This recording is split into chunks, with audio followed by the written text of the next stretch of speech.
Hello everybody and a very warm welcome to Spa-Francorchamps, the second race of the weekend for the Radical Challenge Championship, and this is the shorter 20-minute sprint race that we've got to look forward to this morning. As you join myself, Ben Evans, on what started as a gloriously sunny morning here in Spa. It has clouded over a little bit, but nonetheless it should be plenty of fun for the competitors of the Radical Challenge Championship. Yesterday it was Dominic Jackson who swoop the points as we have a look at the grid, and the first three cars on the grid are Masters class runners. So Alex Mortimer, who actually isn't there, then Andrew Ferguson and Jim Booth. They are racing the Masters class, and then Dominic Jackson onwards are the drivers of the Challenge Championship who will be getting the championship points. So Jackson ahead of Jerome de Seidler, then Steve Burgess and Christian Jeffrey, Spencer Bourne, Marcello Marattiotto, Martin Verity then 13th on the grid from Elliot Goodman and Rod Goodman, Mark Hignett, John McLeod and John Caldwell, Peter Tyler, Adrian Watt, Ted Murray and Peter Brooks. And with the exception of Alex Mortimer,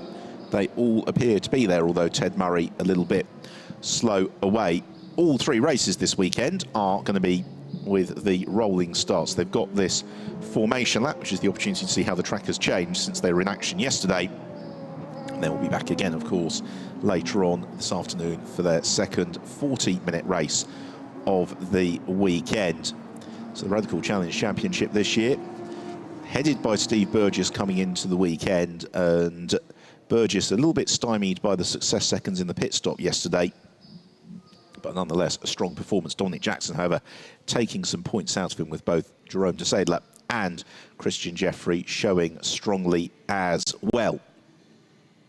So it is Andrew Ferguson who has the responsibility of leading the field behind the pace car. He and Jim Booth are in the Radical SR8, which is the car more commonly seen in the Radical European Masters, and who could deny the chance to come out for a little bit of a play around the Spa-Francorchamps circuits. The Radical Challenge Championship competitors in the Radical SR3 RSX, which is an extremely enjoyable car to drive, offers phenomenal level of performance relative to the cost of acquiring one, with huge levels of aerodynamic grip. And if you ever get the chance, do watch the cars trackside, because the braking distances of these cars are incredibly short. So a 20-minute race means they're probably going to have 9, maybe 10, but more likely to be 9 laps around this Spa-Francorchamps circuit. The good news is that the inclement weather, which was really forecast all weekend, has so far stayed away, as even the storms that were threatening for later in the day looking less and less likely. That's always the concern here at Spa. It seems to have its own microclimate, but the drivers all running on the Hankook tyre, of course, with great level of performance running down towards Pouhon now. As we saw yesterday, the pace car driver certainly giving them the opportunity to fully inspect the track. And maybe some of the drivers might just want the pace to elevate a little bit so they can maybe get a little bit more of heat into the tyre cycle. There is the championship leader then, Steve Burgess, who has been an ever-present front runner in Radical competition for many seasons now. And Burgess has always had that knack of being a front runner, but also being remarkably consistent. Dominic Jackson, though, was well in the title fight last year and claimed victory yesterday. Jerome de Seidler, like many of the drivers in the field, a good example of a graduate from the Radical Motorsport ladder, because there is the SL1 Cup, in which de Seidler competed last year, which is really the entry-level competition. Radical essentially teaching the drivers all they need to know about going motor racing. They get the SR1 car, they get some private testing and tuition, and then they get to go racing, and then from there can start to move up the Radical ladder. Mark Crader, another driver who has come through that route. So they're beginning to form up side by side behind the pace car, and then getting ready for the rolling start. Heading towards Blanchimont now. And the pace car really backing the field up, as it did yesterday, fairly early As at the back of the grid, Ted Murray just looking to slot into position. The run to La Source, of course, notorious for being a very, very competitive proposition, and particularly for Dominic Jackson this time around. Although he's essentially pole of the Clubman's Cup runners, he is starting from the outside of the road too, so he has got the slightly dirtier side of the track for that run towards La Source. Alex Mortimer not out in this race, so that's why you've got the gap to the left-hand side, as we see it, of Andrew Ferguson. Field they're making an absolutely fantastic sight, and testimony to the enduring success of the Radical Challenge Championship, which always enjoys very, very healthy grids throughout its competition in the UK and on its outings into Europe. So the pace car peels away. It's now the responsibility of Andrew Ferguson to make sure the fields stay bunched as they come out of the bus stop chicane, waiting for the lights on the gantry to change, which they're about to do.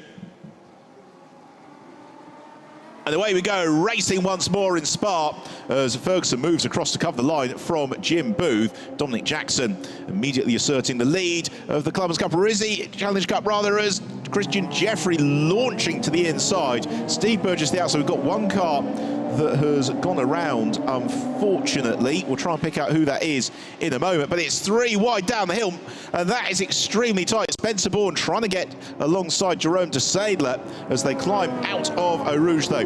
The Challenge Championship runners, it's Dominic Jackson who leads the way from Steve Burgess. Others had to back out of it a little bit, but they're all cleanly through. Then third in the class, it is Christian Jeffrey. He, though, is being pursued by Marcello Marattiotto and Jerome de Sadler. It's the bright green car of Marattiotto looking to the inside into Les Combes. Christian Jeffrey, though, able to claim the line. De Sadler right in pursuit. Then a little bit of a gap in the traffic. Back to the three darkly coloured cars, which appear to be headed by Jason Richove. We've got another spin, unfortunately, and that is the number 25 car of Martin Verity, who has rotated. Meanwhile, Marattiotto and Christian Jeffrey still going at it, hammer and tongs, as they plunge downhill. Dominic Jackson being given the right hurry up by Steve Burgess as well. That duo breaking clear from the rest of the field. It was Rod Goodman, I think, who was at La Source spinner. Trumpet hours. Burgess looking to make the challenge. Very, very tight behind Dominic Jackson. Part of the challenge here is the SR3s carry phenomenal corner speeds, and Andrew Ferguson and Jim Booth haven't yet had the chance to break into some clear air. So Jackson, his corner speed being compromised a little bit by being directly behind Jim Booth,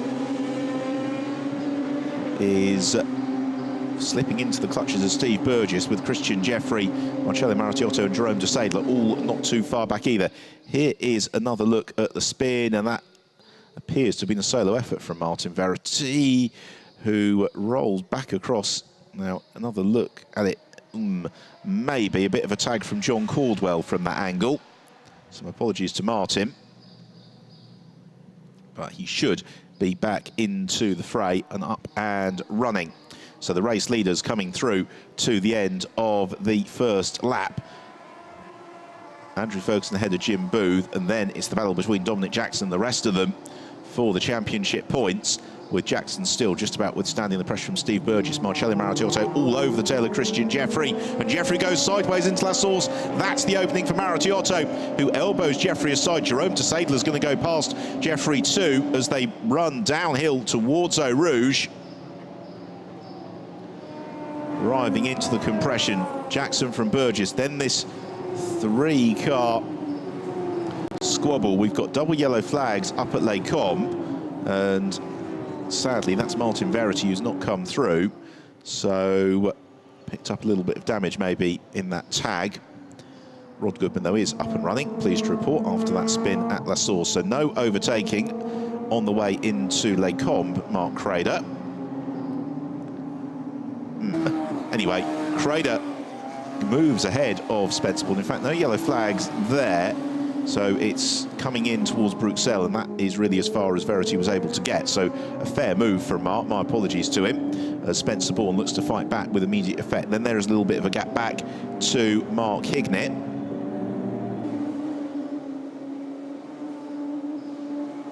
Swooping down through the left-hander with no name onto the double left-hander at Pouhon. The road falling away all the while. As at the front of the field, Andrew Ferguson and Jim Booth locked in battle, and as they've pulled away from the SR3s, it means Dominic Jackson's just shaken off the car of Steve Burgess. Maritiotto and Desaidler doing battle now. I just wonder if Christian Jeffrey picked up a little bit of damage through that first lap bumping and barging, because look at how far he's suddenly dropped away from the tail of Jerome Desaidler. He's actually beginning to slip into the clutches of Jason Rishover. Coming towards the conclusion then of the second lap of the race, and there's Desaidler, and there is that gap back to Christian Jeffrey. Certainly the front of the car a little bit battered, and because these cars have got such phenomenal aerodynamic qualities, if you do knock something too far loose, then it will really adversely affect the handling. On a quick track like Spa, you want to be fully confident in what the car's doing. So Christian Jeffrey already being caught by Jason Rishover. Will Rishover be able to make the move into La Source? Christian Jeffrey sees him coming. Championship points to play for here. Sticks to the racing line. There's a gap, though, to the inside, which Jason Rishover is able to ease through and take. And then Jeffrey's going to lose out as well on the exit to Mark Crader, and possibly more to Spencer Bourne on the run down towards Eau Rouge. And Bourne's determined to go for it. He draws alongside Christian Jeffrey. Brave stuff from both of them. Jeffrey, though, able to ease back into position. Neither of them wanting to take too many risks, as you'd imagine, as now Mark Crader has got a really good run on Jason Rishover. The two cars pretty similarly liveried. The silver on Crader's car a little bit brighter. Here is the leader then, Dominic Jackson, with Steve Burgess now coming under pressure from Marcello Maritiotto. And if Maritiotto and Spa are two things that you are associating in your brain, it was Maritiotto who had that enormous accident here going back 3 or 4 years ago, from which fortunately he emerged relatively unscathed, and really shows the strength of these radical sports cars. So here's the fight between the Masters class runners, Andrew Ferguson and Jim Booth, flying in formation. This could be quite a nice battle between both of them. And for the SR8, of course, the challenge that they've got is that real balance between the aerodynamic grip of the car and the sheer power of the engine. Slightly different driving technique to the SR3s. Car that really commands and deserves respect, but is immensely rewarding once you crack it. So the pair of them accelerating on towards Blanchimont. Now this battle, as much as anything, significant in terms of the sort of lap times that they're able to run at, dictating the number of laps that we're going to get out of the race, because we are already 7 minutes into events, a bit more than 7 minutes, and with a 20-minute timed race, this is to conclude the third lap. So it's Ferguson from Booth. In the background, Dominic Jackson still leading the way. Steve Burgess under increasing pressure from Marcello Maritiotto and Jerome Desaidler. Fight for second position.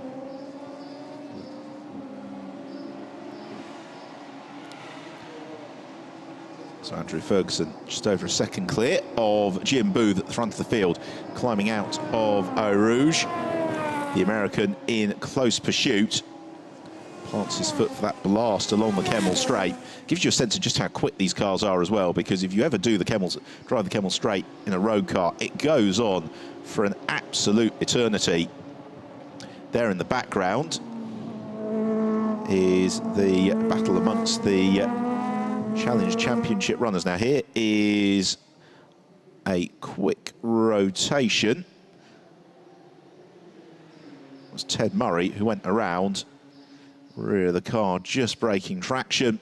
He does the right thing, gets on the brakes immediately, gets the traction from those Hankook tyres. That brings the car to a controlled stop. So swooping through Pouhon, and Ferguson for the first time really just opening up a little bit of daylight over Jim Booth. That gap has gone out to just shy of 1.5 seconds. Ferguson taking a couple of bites at the wheel to get through Fania, but it doesn't really delay him unduly.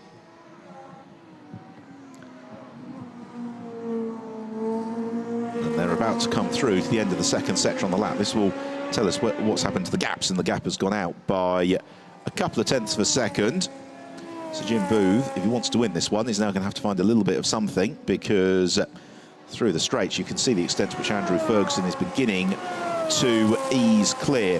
Dominic Jackson then still leading the Challenge Championship element of the race and has got almost a 3-second advantage over Steve Burgess, with Marcello Maritiotto and Jerome de Seidler in close contention.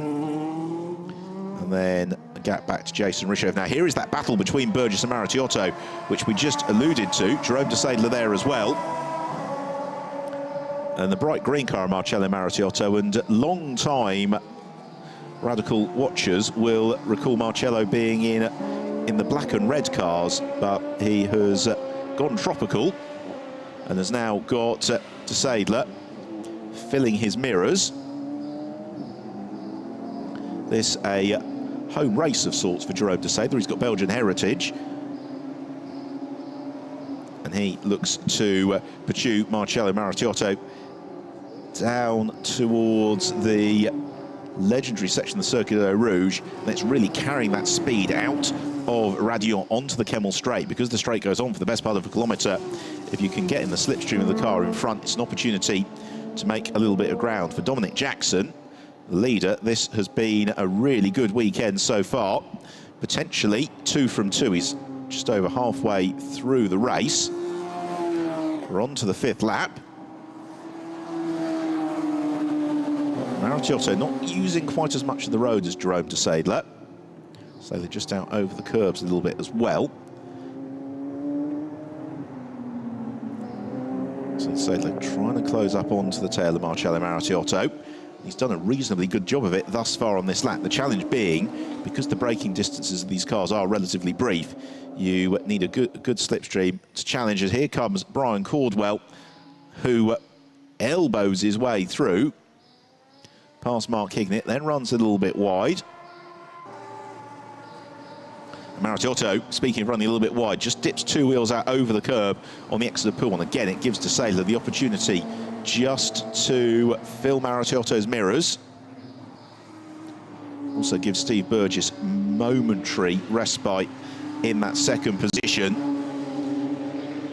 It's now the turn to Seidler to run wide, and that might cost him, because if he's been a little bit late on the throttle coming through Stavelot, that will give Maritiotto the opportunity to re-extend his advantage on the run towards Blanchimont. That's a pity for de Seidler, because he appeared to be potentially lining up a move on Maritiotto. Instead, he's going to have to do the hard work all over again.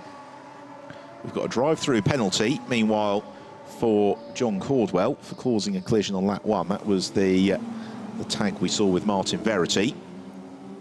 Maritiotto, meanwhile, right with Steve Burgess under braking through the chicane.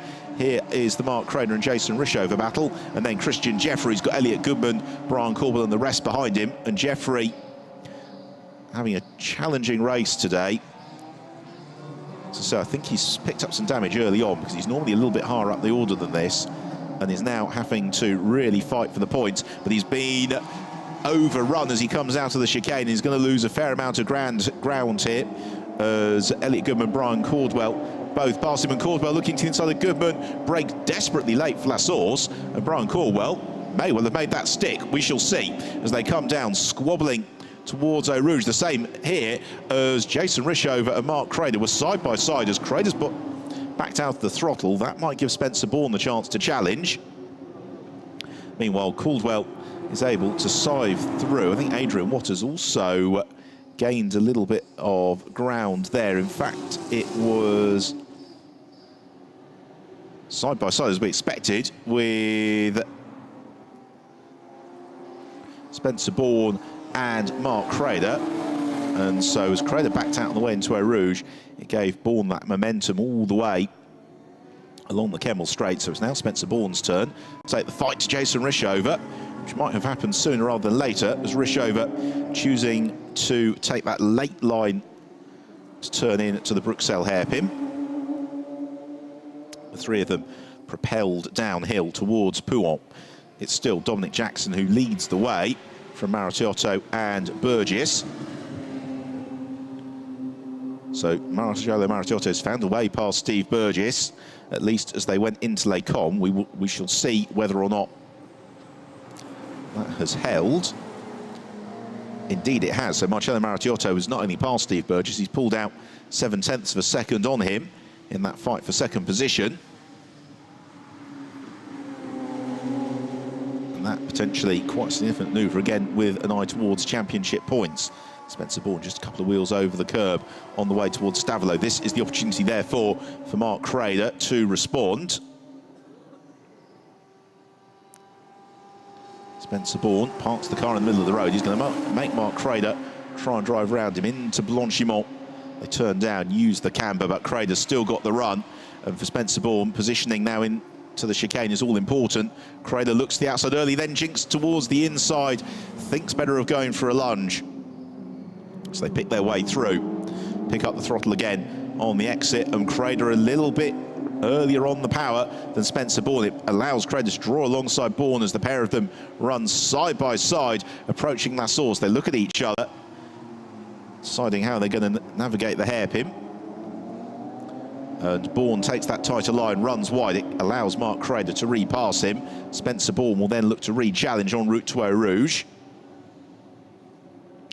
Both of them think better of running through side by side. So that's going to allow Crader to carry the pace on this occasion and possibly start to come back towards Jason Rishover. This is the fight for 5th place, effectively, in the championship points.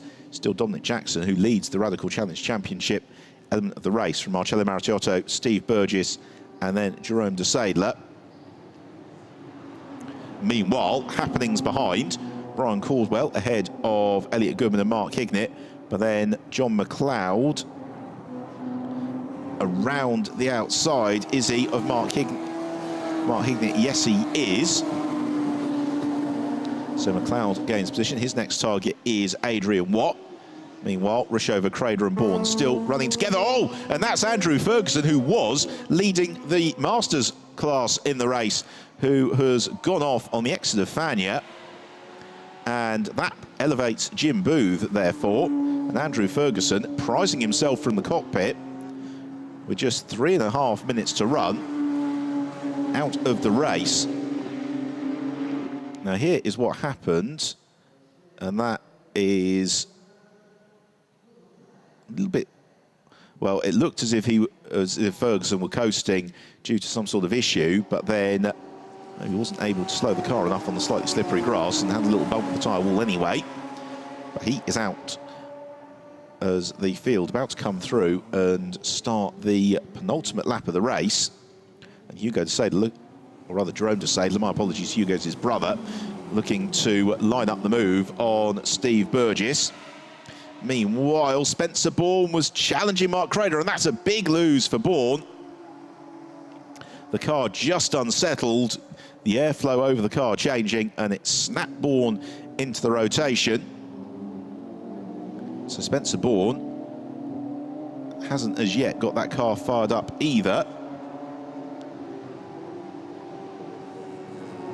It's a real pity for him because he was going very strongly, and that was a very enjoyable battle. So now Jerome de Seidler has got the chance to challenge Steve Burgess. They head down the Kemmel Straight, and de Seidler is within pouncing distance, and the red flag has come out. The race has been stopped. The checkered flag comes out simultaneously, and I would venture a guess that that is due to Spencer Bourne being stranded in the middle of the road at Fania, and there being insufficient time to clear the car away. So a real pity, because that was a very, very enjoyable race. So it is going to be victory in the Radical Challenge Championship to Dominic Jackson, runner-up Marcello Maracciotto, and Steve Burgess, therefore holding on to third, just as Jerome de Seidler was lining up to make a manoeuvre. So here is Jim Booth, who has won the Masters class component of the race.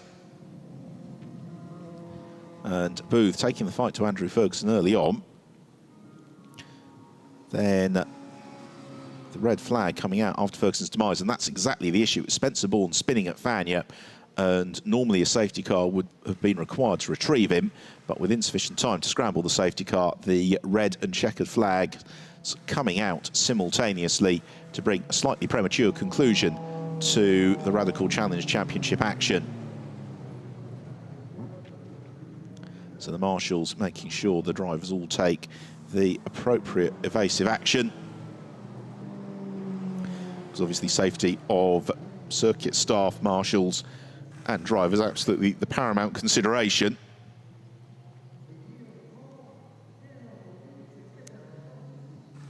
So Jim Booth then, first driver to take the flag. Dominic Jackson making it 2 from 2 in the Radical Challenge Championship, and Jackson having withstood the early pressure from Steve Burgess, able to eventually build out a buffer of about 6 or so seconds over Marcello Maritiotto, which is going to prove to be more than sufficient. So a look at the final classification. Maritiotto wins it.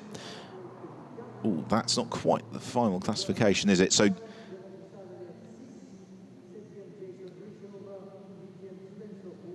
by the time that everything is adjusted, Dominic Jackson winning the Radical Challenge Championship, Marcello Maritiotto into second place, Steve Burgess completing the podium from Jerome de Seidler and Jason Rishover. Spencer Bourne, fortunately spinning out late on, so that promoted Mark Crader. So very entertaining race for the Radical Challenge Championship. We will be back at about 4:10 later on this afternoon for the third and final race of the weekend. Here is a look at how it all unfolded, and it all got very busy into La Source the first time. Christian Jeffrey launching to the inside, all very, very busy. A tag further back in the midfield. Unfortunately, more tags further round as John Caldwell tipped Martin Verity into the spin, and sadly for Verity into retirement as he can get the car back up and running. Ted Murray, another driver, to get in the wars. Some brilliant racing, though, to be found throughout the field, and Brian Caldwell, great value, proving to be prodigiously brave through the La Source hairpin. Likewise, we enjoyed a superb scrap between Jason Rishover, Mark Crader and Spencer Bourne, the three of them trading places for much of the race. And then late on, we lost Andrew Ferguson, elevating Jim Booth to the lead of the Masters class. And then a few moments later, Spencer Bourne going to look to the inside of Mark Crader, just running out of road, the car snapping away from him, and as Bourne rotated, returned to the track, and unfortunately was unable to recover. That brought out the red flags. It meant a second victory of the weekend for Dominic Jackson from Marcello Maritiotto and Steve Burgess. We will look forward to the 40-minute race later on this afternoon as a look at the provisional classification. And we will say goodbye from Spa, and we'll look forward to you joining us for the third and final race of the weekend just after 4 o'clock local time today. Until then, goodbye.